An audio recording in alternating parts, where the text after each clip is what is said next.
¿Ok? Vamos a orar. Padre, yo te ruego, mi Señor, que tú puedas en esta tarde bendecirnos a través de este estudio y quede muy claro en nuestro espíritu, Señor, la manera como nosotros tenemos el deseo de prestar un servicio, Señor. Este servicio es para nuestro prójimo. Y al servir a nuestro prójimo, Señor, dice tu palabra, que debemos hacerlo como si te estuviéramos sirviendo a ti. Yo sé que tú no necesitas de nosotros, Padre, de verdad, yo lo sé. Nosotros necesitamos de ti. Mas, sin embargo, es algo que tú nos mandas a hacer. Nos mandas a proclamar este evangelio y para ello debe de haber una organización y se debe de asumir un liderazgo. Somos siervos, todos somos siervos. Hoy te rogamos, Padre, que quede muy clarificado de qué manera se va a llevar a cabo esto. Gracias, mi Dios. Te damos honra y gloria en el precioso nombre de Jesús. Su pueblo dice, amén. Bien, vámonos a 2 de Timoteo para tomar este versículo como el inicio de nuestro estudio. Segunda carta a Timoteo, en el capítulo 2, vamos a ver del versículo 1 al versículo 6. ¿Ya están ahí, hermanos? Perdón. Y cito: tú pues, hijo mío, fortalécete en la gracia que hay en Cristo Jesús, y lo que has oído de mí en presencia de muchos testigos, eso encarga a hombres fieles que sean idóneos para enseñar también a otros. Pablo le está pidiendo a su hijo espiritual, Timoteo, que enseñe para que a su vez esos enseñen a otros. ¿Ya se entendió? Y se tiene que enseñar la buena doctrina. Se tiene que enseñar la verdad. Para eso tú vienes a un discipulado, vienes a los cultos, vienes a mujeres, a varones, en fin, esa es la capacitación que se debe llevar para la edificación de los santos. Muy bien. 3. Sufre penalidades conmigo como un buen soldado de Cristo Jesús. Ningún soldado en servicio activo se enreda en los negocios de la vida diaria, a fin de poder agradar al que lo reclutó como soldado. Ahí hace una comparación, una metáfora, una analogía, acerca de cómo tú eres como un soldado. ¿No me regalarías tantita agua, Mertis? Como un soldado de Cristo, que si ustedes saben que las personas, los hombres y mujeres que se enrolan en el ejército, no sirven en otro lado. Viene, por decir, un día festivo, y si en ese día festivo tienen que ser acuartelados, los encierran. ¿Sí? Un soldado no recibe una sugerencia. El general no le dice, oye, yo te sugiero que no. ¿Qué recibe un soldado? Una orden. ¿Sí? Y siempre, y si no quieren obedecer, son tratados como gente que, ¿cómo se le dice? Desleal, que los degradan también y los tratan como desertores. Esa es la palabra que quería encontrar, como un desertor, ¿ok? Entonces, por esa razón dice, tómalo en cuenta, Timoteo. 5.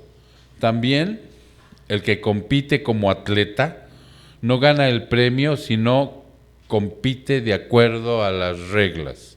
Ahí cambia de analogía de soldado a atleta, Pablo. Y entonces ustedes se dan cuenta que hace hincapié en que para ganar un premio debe de seguir la norma establecida. No puede hacer lo que quiera. Ok. 6. Ahora va con un labrador. El labrador que trabaja debe ser el primero en recibir su parte de los frutos. Considera lo que digo, pues el Señor te dará entendimiento en todo. Acuérdate de Jesucristo resucitado de entre los muertos, descendiente de David, conforme a mi evangelio. Añadí 2 versículos más porque al final nosotros siempre, hermano, de todo lo que compartamos, de todo lo que hablemos, de todo lo que instruyamos, el eje central de empiezo, sí, desde el empiezo hasta el final, debe de ser Cristo, ¿sí? Al final en el 8 cierre dice, acuérdate de Jesucristo, resucitado de entre los muertos, descendiente de David, conforme a mi evangelio, ¿ok? Ahora vamos a ver el versículo 15, de ahí mismo, de Timoteo, de segunda de Timoteo. Vámonos hasta el versículo 15. Y le dice, procura con diligencia presentarte a Dios aprobado. Una persona que procura estar con diligencia, procura estar siempre activo.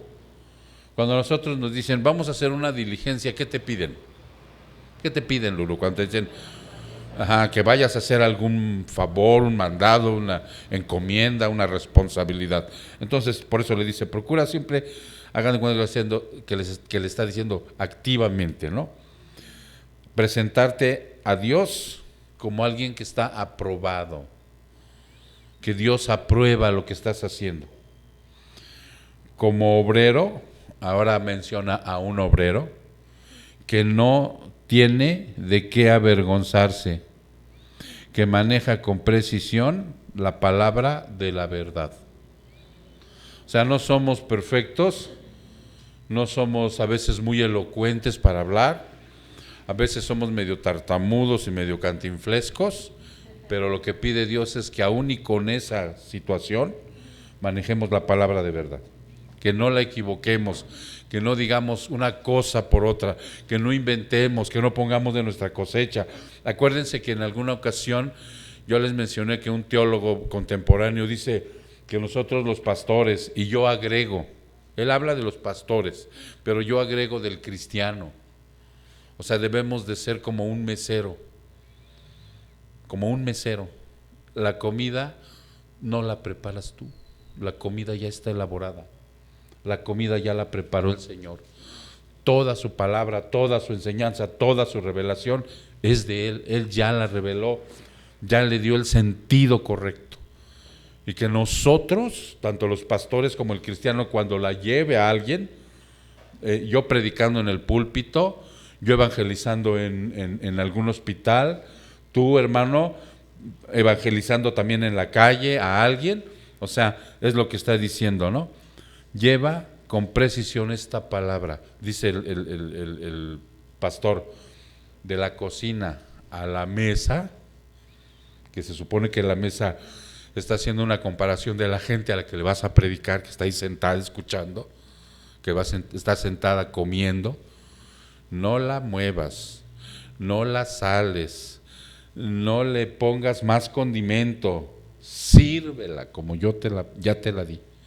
Y servirla no es llegar y, como algunos meseros hacen groseramente, te avientan el plato.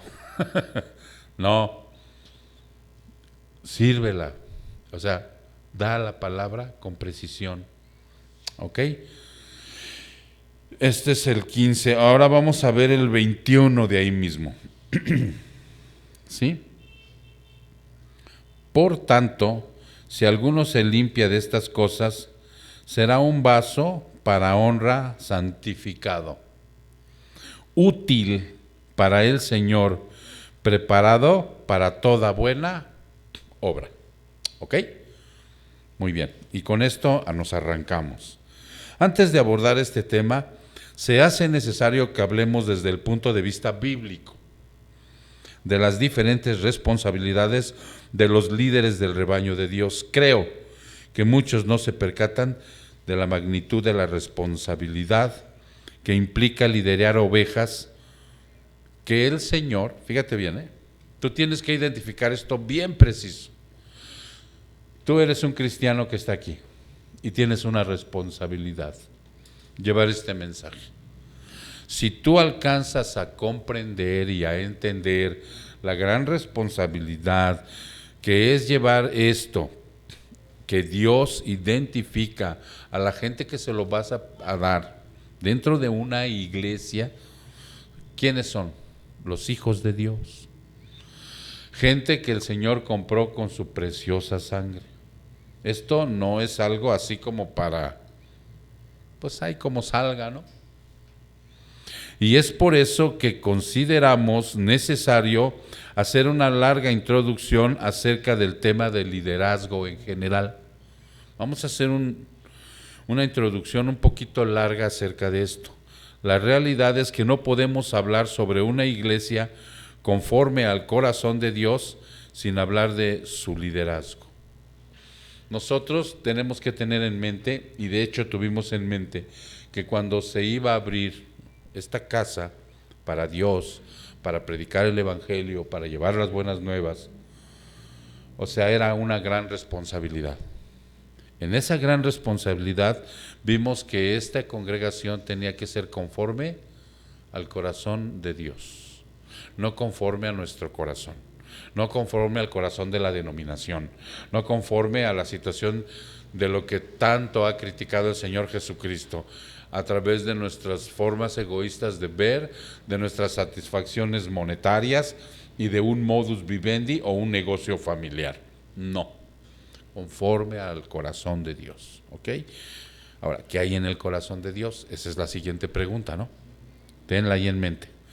Muchos de los libros que se han escrito acerca de las iglesias y sus organizaciones contienen capítulos que establecen el estándar dejado por Dios para que los ancianos y los diáconos entendamos que el liderazgo no se circunscribe a los que tienen estas responsabilidades. Por tanto, es necesario hablar sobre lo que significa ser un líder dentro del pueblo de Dios, para considerar por separado el alto llamado y dentro del plan de Dios, ¿qué significa esto? ¿Ya se entendió, hermanos? Hay un alto llamado para ti. Yo no te voy a poner.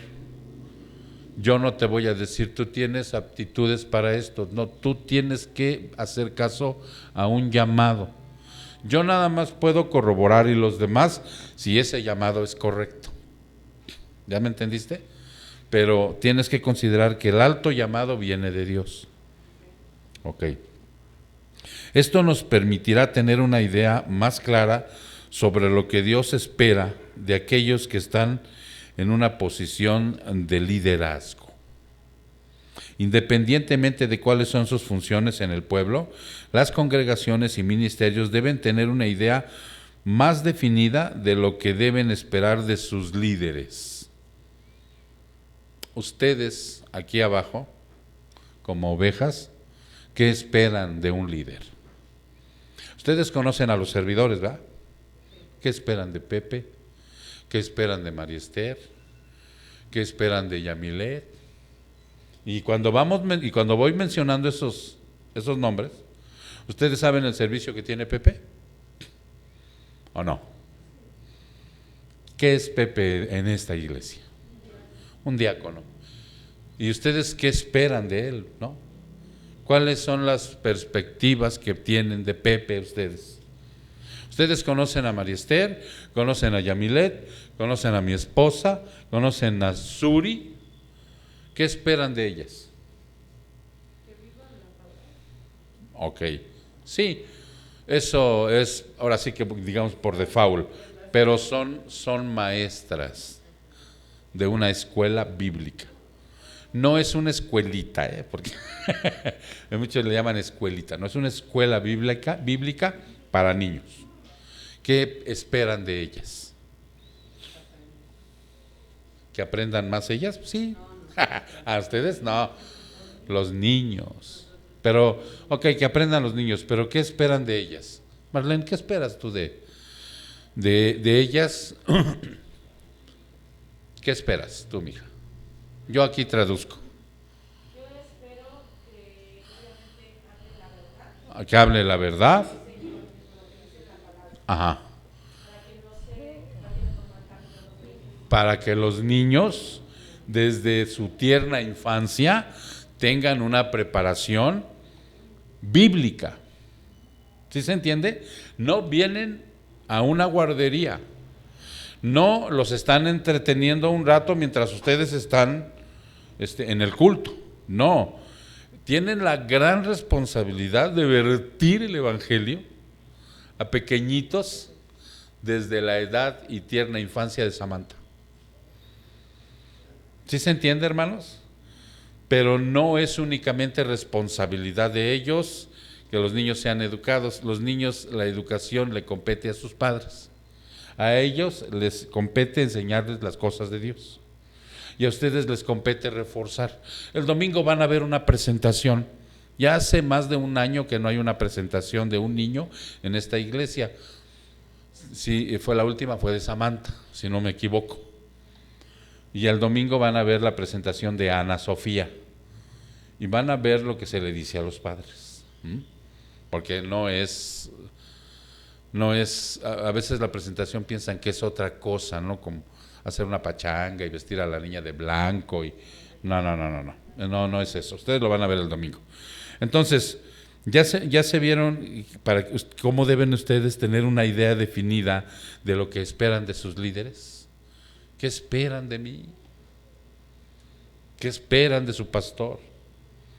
Que les traiga siempre alimento fresco, renovado. Ya todo está revelado, pero que haya una constante instrucción bíblica para que ustedes sean alimentados, para que ustedes sean edificados, para que ustedes crezcan en santidad, para que ustedes maduren espiritualmente, para que sean sabios en la palabra. O sea, ¿sí se entiende? Eso es lo que debe de esperar la congregación de sus líderes. Y si tú estás esperando esto de los líderes, también en tu interior debe buir una emoción y una sensación de decir, yo quiero también ser parte de esa enseñanza para otros, porque yo ya lo recibí, porque lo estoy recibiendo, porque muchos de nosotros fuimos engañados en otro lado y nos hicieron vivir procesos desastrosos y pérdidas de tiempo. Y afortunadamente muchos de nosotros nos dimos cuenta que no era el servicio que realmente estábamos realizando para Dios. Y yo sí creo que ahora en muchos también hay cierto temor de empezar a hacerlo por la responsabilidad. Porque allá era así como que le combinabas con el mundo y eras cuate del pastor y eras cuate de los otros y se iban a Garibaldi a lo mejor echar tequila, cosas de esas, ¿no? Pero aquí no. O sea, me refiero aquí no en IBIPA, me refiero aquí no en una congregación realmente conforme al corazón de Dios. Un líder dentro del pueblo de Dios es una persona que tiene muchas expectativas que llenar, tanto de parte de Dios. ¿Ustedes qué expectativas crees que quiera Dios de ti como un líder? Menciónenme dos. Y santidad. Con esas, para que no te abrumes, para empezar. De parte de Dios, de parte de Dios, como de parte de la congregación. Ya vimos que de parte de la congregación, ustedes esperan que haya gente que realmente tenga la visión de lo que es predicar el evangelio verdadero, enseñarlo y que tengan la confianza de que la persona que viene aquí no va a ser engañada, no va a ser timada, no va a ser violada en sus derechos y en muchas otras cosas más. ¿Sí? Que con toda confianza sus niños suban y que ustedes estén tranquilos porque saben que están con personas que son conforme al corazón de Dios. No charlatanes, no pederastas, no pecadores sin fruto, no gente malvada, porque sí lo hay y lo hemos visto. Ok. Muchas de esas expectativas son reales, pero a veces son tan elevadas que llegan a ser irreales. Aquí también vamos a ver un aspecto de cómo las expectativas del rebaño a veces son desorbitadas. Ok. Líderes seculares, como muchos de los países, como ¿quién sería un líder secular? Menciónenme uno. Exacto, un presidente. El presidente de los Estados Unidos. ¿Sí?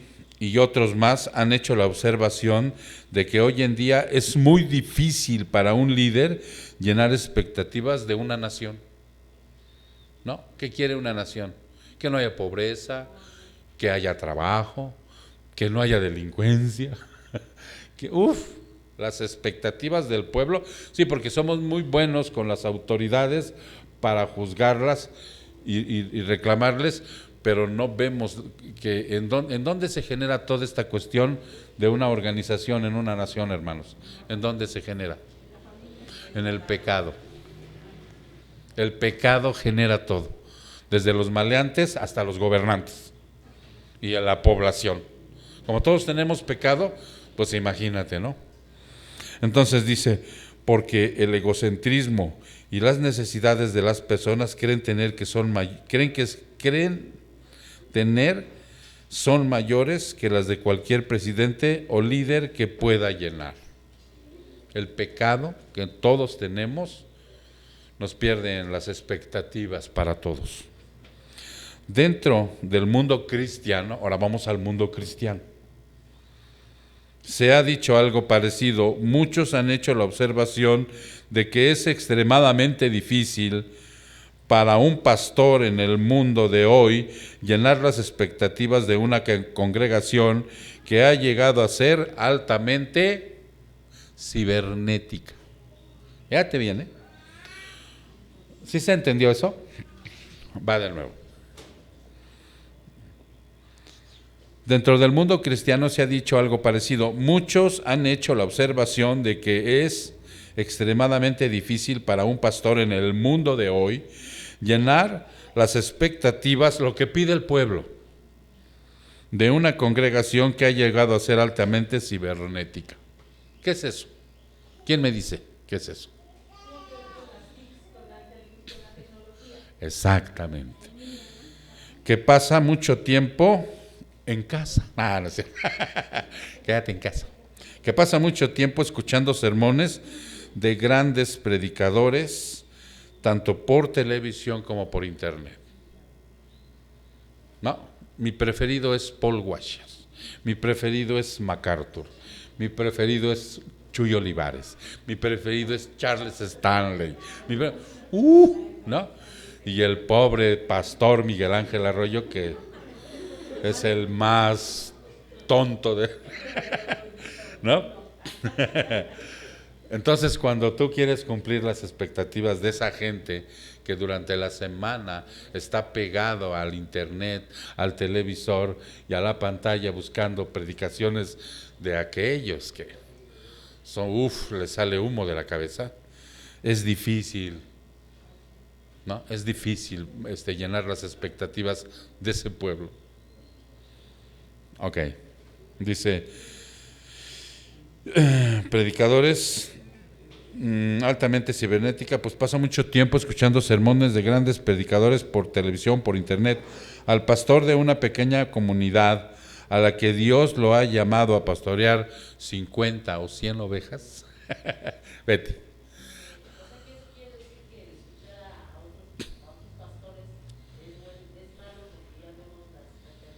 No, no es malo.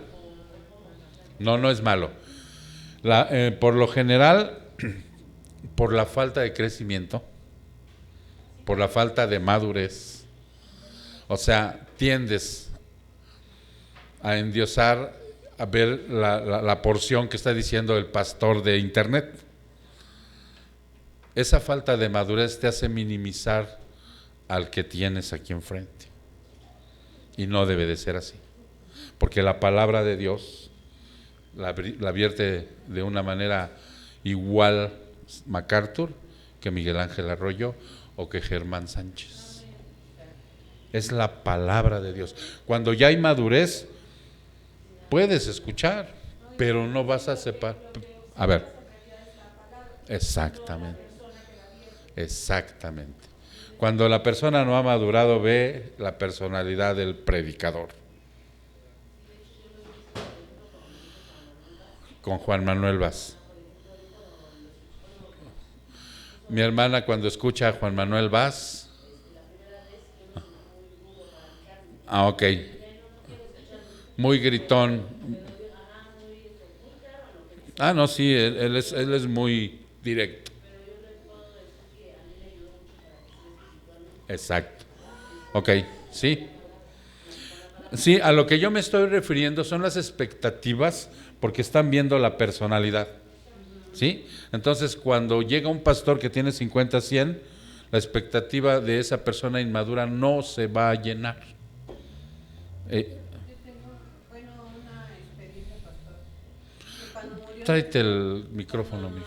murió el pastor de una iglesia, Ok. la mitad se fueron porque vieron las perspectivas y no otros. Ok. Eso es también la falta de madurez de nosotros. Claro, claro. Estaban viendo la personalidad. Ok. Ok, dice, Dios ha llamado a pastorear a 50, 100 ovejas, lo comparan con otros que han sido llamados a pastorear miles de ovejas y a ser pastores de pastores.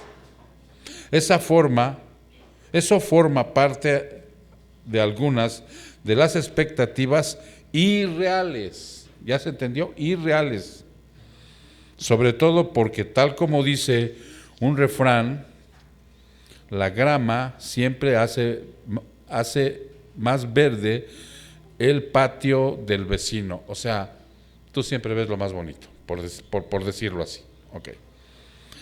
Pero independientemente de esas expectativas irreales, las reales, las que Dios tiene de sus líderes, también son extremadamente altas. Dios te va a pedir expectativas altas, estándares altos. Ahorita vamos a ver en qué sentido, ¿ok?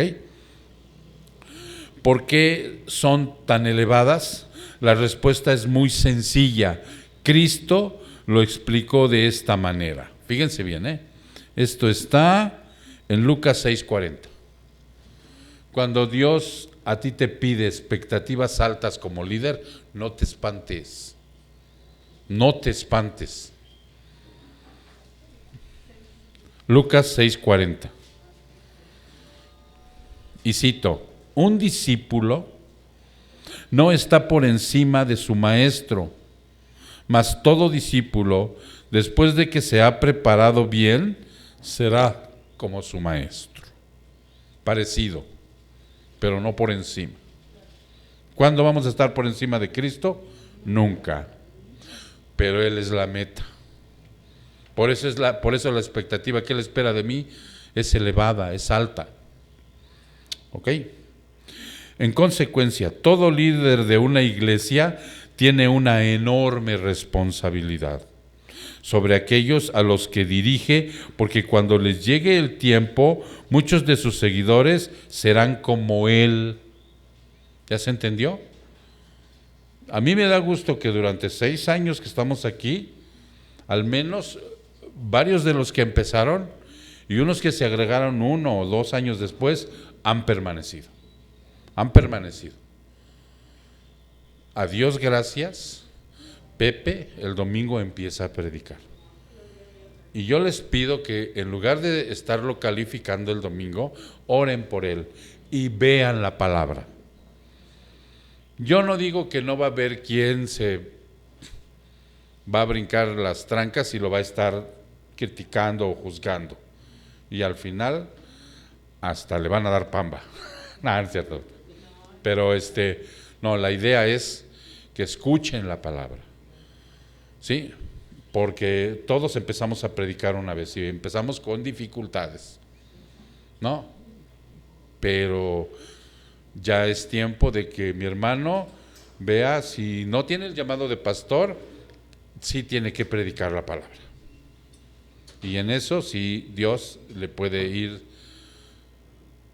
haciendo crecer. Ok. No sé si esta verdad estimula, confronta o atemoriza, pero sea cual sea la reacción, no cambia la realidad.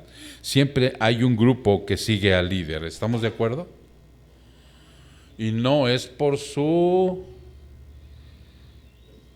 carisma, no es por su personalidad, no. A mí me da gusto que los lunes que vamos al anexo hay un grupo que me sigue a mí, pero no me sigue a mí, sino sigue al Señor. ¿Sí se entiende? Ok. Porque cuando aquí dice, siempre hay un grupo que sigue al líder, yo no me refiero a mí, aunque yo los lidereo. ¿Ya se entendió? Pero ese grupo sigue al líder, al Señor Jesucristo. Y que a lo largo del camino decidirá seguir copiando su modelo para llegar a ser como Él. Por eso hablo de Cristo.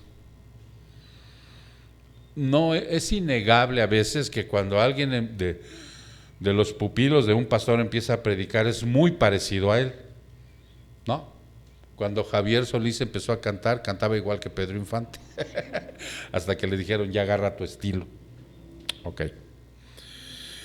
En el día final, una de las cosas por las que el líder tendrá que rendir cuentas es por la forma en que él se haya reproducido en otros. Tómalo en cuenta, hermano, porque tú un día vas a ser un líder. ¿Ya se entendió? Te lo repito. En el día final, una de las cosas por las que el líder tendrá que rendir cuentas es por la forma en que él se haya reproducido en otros. Cuando revisamos la palabra de Dios encontramos personalidades muy diferentes de los líderes en la historia bíblica. Cada quien tiene su personalidad, es a lo que me refiero, ¿no? Yo tengo mi propia personalidad, Arturo tiene la suya, Pepe, Toño, Celso, me estoy refiriendo ahorita a los varones como pastores, ok. Pero encontramos también grandes similitudes en algunos de sus hechos.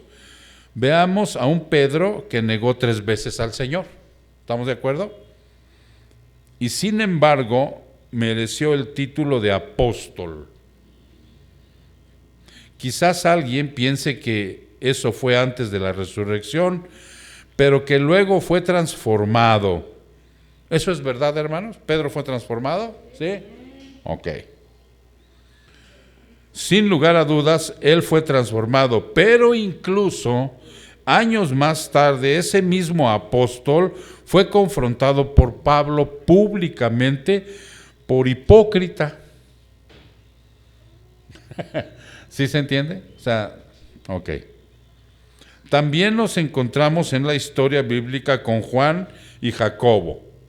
¿Quién era Juan y Jacobo? También 2 apóstoles del Señor, Jacobo y Juan, bautizados por Cristo con el nombre de los Boanerges. ¿Quién me dice que eran los Boanerges? ¿Quién? Los hijos del trueno se llamaban. Él les puso los hijos del trueno. ¿Por qué razón? Eran muy explosivos, muy neuróticos. Hombres que estuvieron dispuestos, le dijeron al Señor, haz llover fuego del cielo para consumir toda una población de Samaria. Por el simple hecho de que sus habitantes no quisieron recibirlos. Dijeron, ¿cómo? A los meros, Señor, haz llover fuego del cielo y achichárralos. Esos 2 fueron los mismos que manifestaron sus ansias de poder, pidiendo a Jesús ser sentado a la derecha y a la izquierda cuando el Señor viniera en su reino. ¿Ok? Por eso les leí el otro día un poema, no sé si se acuerdan, yo soy como Jacobo y Juan. Y que un día quede de pegarlo por ahí. Esos 2 hombres, a pesar de su expresión ambiciosa, fueron líderes de la iglesia primitiva. ¿Qué pasó ahí? ¿Cómo podríamos explicarlo? Exactamente. Para allá vamos, Elena. Exacto. No, está bien, porque para allá vamos. Se están manifestando situaciones humanas y pecadoras que todos tenemos dentro de sí. ¿Ok? Así podríamos seguir nombrando una larga lista de otros líderes de la Biblia que en determinados momentos parecían no dar la talla. De veras, hermano. A veces uno se ve como que no doy el ancho. Y ese es un pretexto favorito para no entrar. No doy el ancho, pastor. Como que yo no sé qué quieres, hermano. A veces, ¿qué quieres? ¿Ser un Pablo para servir? ¿Quieres ser un Pedro ya regenerado? ¿O qué quieres ser? ¿No? ¿Juan Pablo II? ¿Quién? No, o sea, todos no daban la talla. Pero esos hombres tenían algo en común. Fíjense bien, todos fueron llamados por Dios. Cuando sientas que no das el ancho, seas hombre o mujer, esos hombres fueron llamados y esas mujeres son llamadas por Dios. ¿Tú sentiste el llamado, Marlene? ¿Tú, Yami? ¿Está despierta mi esposa? ¿Sentiste el llamado, mija? ¿Sentiste el llamado de Dios? Todos somos llamados por Dios. 2, sus errores, nuestros pecados, no descalificaron delante de Dios para ese llamado. No te descalifican. ¿Por qué razón, hermano? ¿Por qué razón si ya eres un cristiano y estás en la lucha de errores, de algunos pecados? O sea, ¿por qué no te descalifican delante de Dios para ese llamado? Estamos justificados por Dios. Somos salvos por Dios. 3, la mayoría de esos fallos ocurrieron en la etapa temprana del desarrollo como líderes. Yo no sé cuánto tiempo lleves aquí en la iglesia o en el cristianismo, pero a los que estuvieron con Cristo fueron 3 años. Pablo, o sea, fueron 3 días para cambiarle, para hacerlo nacer de nuevo. Lo que a aquellos les costó 3 años, a Pablo le costó 3 días. Son circunstancias diferentes. Pero para salir en su primer viaje misionero pasaron años. No fue de que ya me devolvió la vista el Señor y salí del ayuno de 3 días y ya se embarcó y se fue a dar la... No, lean bien el libro de los Hechos, cuántos años tardó Pablo en salir en su primer viaje misionero. Ok, 4, estuvieron dispuestos a recibir de parte de Dios y de parte de sus líderes reprensión y cambiaron. Y van cambiando, y se va cambiando, hermano. Ok, ¿qué hizo que ellos no quedaran descalificados para hacer labor, habiendo incluso flaqueado en diferentes momentos de su vida la fidelidad de Dios a su llamado? El llamado de Dios es irrevocable. Ahí hay una fidelidad de parte de nuestro Señor. Pocos entienden el principio de que el llamado de Dios, cuando te llama, es mayor que las debilidades que tienes, que las situaciones que antepones, que lo que justificas para no hacerlo. El llamado de Él es mayor que todo eso. Y la realidad es que, de no ser así, todos los líderes, todos, quedaríamos descalificados desde muy temprano.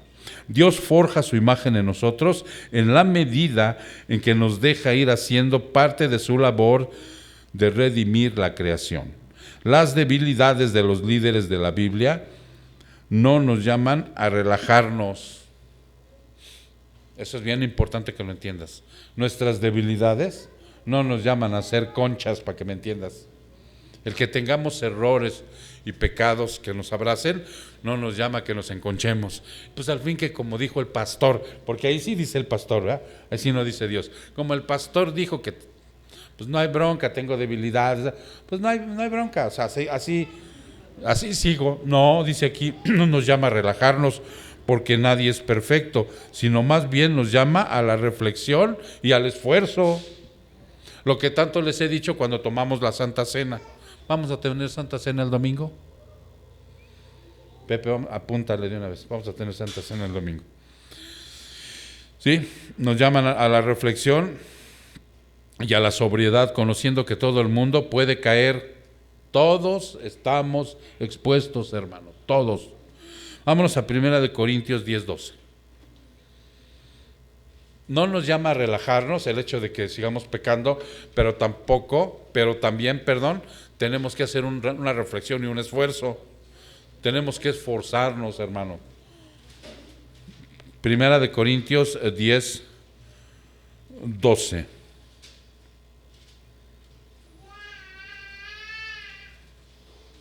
¿Cómo dice? ¿Quién me lo lee? Así que el que piense estar firme, mire que no caiga. Así que el que piense que está firme, no caiga. No, o sea, nadie podemos decir, no, mi fe es inquebrantable, yo para que peque, no, ¿cómo? No. Estar consciente de que puedo caer, cuando yo estoy más consciente que puedo caer, es cuando menos caigo, de veras.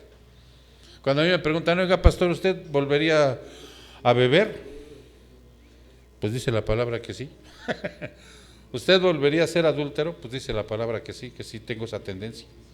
Cuando yo acepto que tengo esas debilidades, es cuando menos estoy propenso a caer. Pero cuando digo, no, yo miren, y me volteo y les enseño mis alitas. Ay, pastor, están negras. Ay, todos son de vampiro. No sé. Me ando equivocando, ¿no? Ok, algunas características de un líder de Dios. Ahora vamos a ver algunas características, ¿vale? ¿Dónde estamos? Esto nos va a llevar, no sé, le dije a Maricel que le pusiera primera parte y no le puso primera parte. Un líder de Dios es un hombre llamado por Dios a servirle, ¿ok? Sin el llamado de Dios nadie puede servir, nadie. Es lamentable que hay pastores, entre comillas, que no están llamados por Dios y están liderando una iglesia.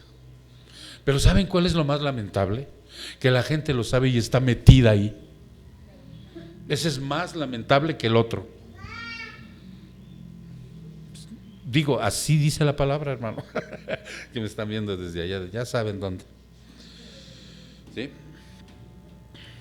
Entonces dice, Dios es quien siempre ha buscado a sus líderes. Es ese llamado lo que califica al líder para servir a Dios, no es su santidad en primera instancia. Él llama y va santificando. Cuando yo platico con la gente que quiere servir, yo les digo que tengo que ver como primordial su santidad para saber cómo están. Ya cuando me vierten que todavía falta apretar unas tuercas, entonces va a ir creciendo la persona en santidad. ¿Sí? Como vemos en la vida de los 12 discípulos que al ser llamados no tenían lo que se requería para representar a Dios de una manera correcta, no la tenían. Todos eran pescadores burdos, todos eran bien gritones, les faltaba la fe, eran bien miedosos, no sabían hablar, se fueron a esconder, en fin, no tenían la situación correcta. Y a decir verdad, aún años después, nos quedamos muy cortos de su gloria, ya que hasta nuestras mejores obras, dice Isaías, que son como trapos de inmundicia. ¿Ok? Dios llama y luego nos comienza a transformar y a equipar. Ven acá, voy a trabajar contigo. Veamos cómo ciertamente es Dios quien nos hace el llamado. Vámonos a Isaías, primer libro de Samuel 13:14. Y te repito mientras llegas ahí, que vamos a ver cómo ciertamente es Dios el que nos hace el llamado. No es el pastor, no es tu líder, No es la iglesia que te está presionando. ¿Ya estás ahí? Primer libro de Samuel 13:14. ¿Cómo dice Marlene? Dice, pero ahora tu reino no será duradero. El Señor se ha buscado un hombre según su corazón, a quien el Señor ha designado como el soberano de su pueblo, porque tú no has guardado lo que el Señor te mandó. El Señor busca un hombre y una mujer conforme a su corazón de Dios. ¿Ya se entendió?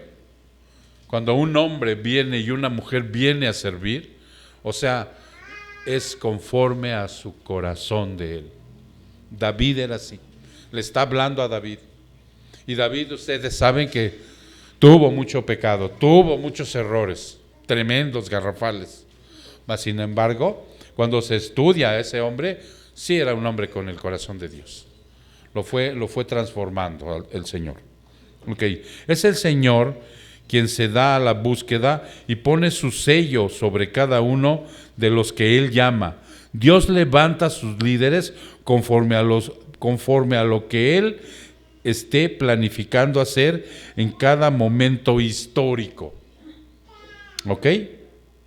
La necesidad del plan de Dios determina qué tipo de hombre Él levantará. Pero es su plan lo que determina las llamadas y no el hombre. Por esta razón, no es apropiado comparar a los líderes entre sí, porque cada uno de ellos ha recibido un llamado especial que es, por consiguiente, diferente de cualquier otro. No sé si se entendió eso. No es apropiado estar comparando a los líderes. Oye, este es mejor que aquel. Oye, ¿por qué le dieron una iglesia más grandota? ¿Por qué está predicando con 50 gentes en lo más recóndito de Jaltenco? No, porque Dios tiene un plan para cada hombre. Para cada hombre tiene un plan como líder. ¿Sí se entiende? Yo escuchaba el otro día una predicación, porque yo también escucho predicaciones por internet, que le preguntaban a un pastor del Bronx en Nueva York. ¿Ustedes saben qué es el Bronx? ¿Tienes una idea, Toño, qué es el Bronx? ¿Quién por acá? El barrio más bajo de Nueva York, donde vive puro negro, bien mafioso y bien desalmado. No, como lo cuádruple de Tepito. Es el barrio del Bronx de Nueva York. Y ahí está pastoreando. Y le dijo un día a un hermano, ¿por qué no te sales de aquí? Mira, tu vida siempre está en riesgo. O sea, y tú liderando estos que luego ni se congregan y pecan a cada rato. Dice, no puedo. Un maestro judío que crucificaron hace 2000 años me encargó esto, yo no puedo fallarle. Y tengo que estar aquí. Sí, yo digo, ¿por qué yo no tuve ovejas normales? ¿No? Pero Él me puso aquí. Ok. En ese momento Dios levantó a Abraham, que era más bien un ganadero, ¿es cierto? Cuando Abraham le dijo al Señor, ven, él tenía ganado, hombre, era ganadero. Para levantar más tarde a un Moisés, para liderar 2 millones de personas en el desierto por 40 años. Luego levantó a David como rey y a Isaías como profeta, por citar algunos ejemplos del Antiguo Testamento. Dice un predicador en uno de sus sermones que Dios levantó a José en el desierto para usarlo en un palacio real. ¿Es verdad? ¿Qué le hicieron los hermanos a José? Lo vendieron. Primero lo trataron de matar. Le remordió la conciencia a Rubén, lo sacó del pozo y lo vendió. Entonces, y fue en el desierto. Por eso dice, Dios levantó a José en el desierto para usarlo en un palacio real. Lo puso como príncipe de Egipto, o rey de Egipto, o gobernador de Egipto. Y más tarde levantó a Moisés en ese mismo palacio real. ¿Y a dónde lo puso? En el desierto. Así es el Señor, en su soberanía. Pero en el Nuevo Testamento usó a pescadores como Juan, Jacobo y Pedro, y a un erudito como Pablo, porque Pablo era un erudito, la verdad. Era un fariseo, de fariseos, estudiado, leído y escribido. ¿No? Él era muy inteligente. Esa es la soberanía de Dios. Esos hombres no pueden ser comparados para saber cuál es el mejor. ¿Cómo? Ya ven que luego nos aventamos el rollo. No, pues que es mejor Pablo, fue mejor fulano y sutano. No, hoy ojalá comprendamos que Dios en su soberanía utiliza de lo peor y los convierte y les da una responsabilidad. Estos hombres no pueden ser comparados para saber cuál es mejor, pero si los comparamos estaríamos haciendo caso omiso del llamado de cada uno. El llamado es individual y cada cual tendrá que responder ante Dios por la forma en que lo llevó a cabo. Aunque los líderes siempre tratan de aprender de otros líderes, el verdadero líder reconoce su llamado y no trata de convertirse en otra persona. Él va a tomar su propia personalidad aquí y él lo va a hacer. Si yo soy gritón como el Juan Manuel Vaz, otro va a ser tranquilo, sereno, callado. Hasta María Esther le va a estar diciendo, levanta más la voz porque no se oye en el micrófono. No, cada quien va a tener su personalidad, pero va a ser usado por Dios y va a tener que entregar cuentas a Dios. La falta de preparación del líder en el momento de su llamado. Eso es bien importante. Cuando se produce el llamado, la persona no está todavía equipada para ejercer su función. ¿Cómo estaba ese día, Jackie? O sea, hicimos y lo comento porque ya lo comenté a ella, ¿no? Y nos reíamos. Jackie, nosotros los servidores no cerramos ojos.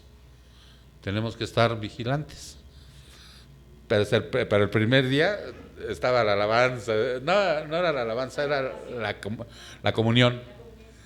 Y estaba en la estratosfera con el Señor y le digo a Marlene, mira, porque así pasa al principio.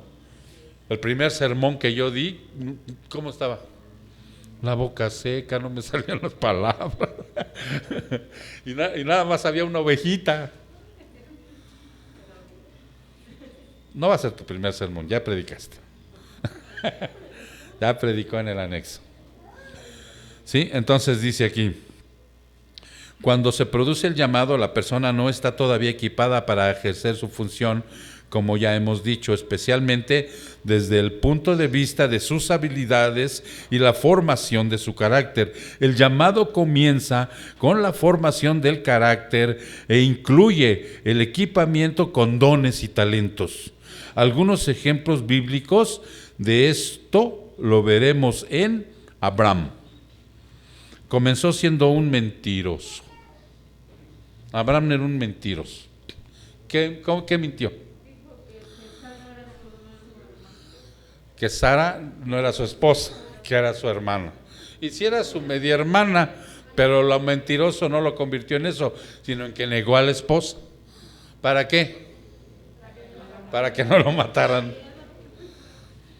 ¿Ves? 2. Jacobo fue un engañador. ¿Qué hizo Jacobo? Le robó la progenitura al otro y aparte le dijo a la mamá y ahí fue de mentiroso también. Moisés, ¿qué hizo Moisés? Cometió un asesinato. Pedro, Juan y Jacobo eran hombres impetuosos, neuróticos. Tomás era falto de fe. Pablo, cruel perseguidor de los cristianos. ¿Sí se dan cuenta, hermanos? Entonces, en cuanto yo empiece a observar esto,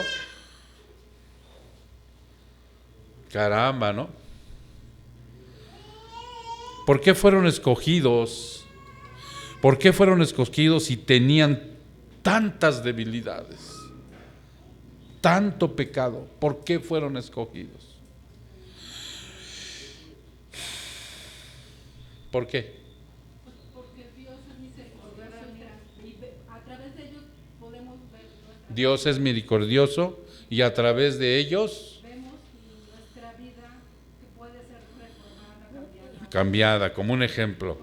Ok, pero la forma general es que todos y cada uno, incluyendo ellos, es la gracia de Dios, hermano, la gracia de Dios. Es su gracia la que nos capacita para poder realizar ese tipo de responsabilidad tan grande, porque sí es una responsabilidad grande, tremenda, ¿no? Entonces por eso dice, puesto que nuestras incapacidades hacen brillar mejor el poder de Dios y además nos dejan entender más completamente que todo es de Él, por Él y para Él. Punto. Ciertamente su poder se perfecciona en nuestra debilidad. Como decía alguien, los líderes son personas comunes y corrientes colocadas en circunstancias extraordinarias. Y a veces más corrientes que comunes. Colocadas en, asumiendo somos colocados en circunstancias extraordinarias. Nosotros cuando vamos a hacer la oración en la noche, mi esposa y yo, no nos cansamos de darle gracias, ¿verdad, mija? Por el ministerio que nos dio. No nos la acabamos de creer. ¿Cómo es posible que este par de pecadores, ¿sí? O sea, Dios haya tenido tanta gracia con nosotros?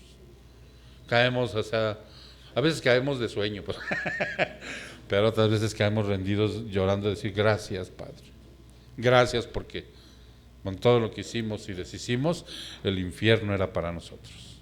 Bien, aquí dejamos la primera parte porque todavía nos falta un buen cachito, ¿sí? Para la segunda parte, y ya saben que esto se sube a YouTube, por si le quieren dar una repasada a la primera parte, porque la segunda viene más fuerte. ¿Sale, mis hermanos? Así que para la otra, perdón, hay una pregunta de quién, de Jackie. Ven Jacqueline, aquí te la contestamos. No, no sé, de echar. Dice, pastor, ¿Dios cambia nuestra personalidad en el proceso de santificación o se vale de Él para su servicio? No cambia la personalidad, Jackie, la personalidad siempre la vamos a tener. Lo que va cambiando es el carácter. Es el carácter el que va siendo transformado, mija.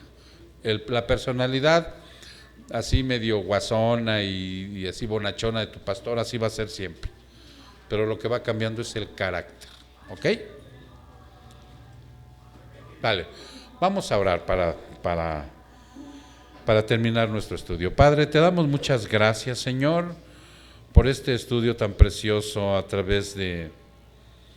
Tú quieres una iglesia conforme a tu corazón, una iglesia que esté debidamente organizada bajo los principios bíblicos, Padre, y que lleve a cabo un liderazgo bíblicamente para que nosotros podamos tener el peso de la responsabilidad, pero la tranquilidad de tu gracia, Señor. Bendito seas, Padre. Te damos honra y gloria porque a través de este pequeño estudio que nace de tu corazón, te damos gracias y te damos honra, Padre, porque verdaderamente a través de esto tú nos puedes ir haciendo crecer. Gracias, Señor. Honra y gloria sean para ti. Nada más quiero aclararles en el nombre de... Nada más quiero aclararles algo. Este estudio es un estudio del pastor Miguel Núñez, que lo traigo para ustedes. Le hice unas pequeñas adecuaciones, pero es un estudio de un liderazgo que él escribió hace años. Me pareció muy acertado compartirse.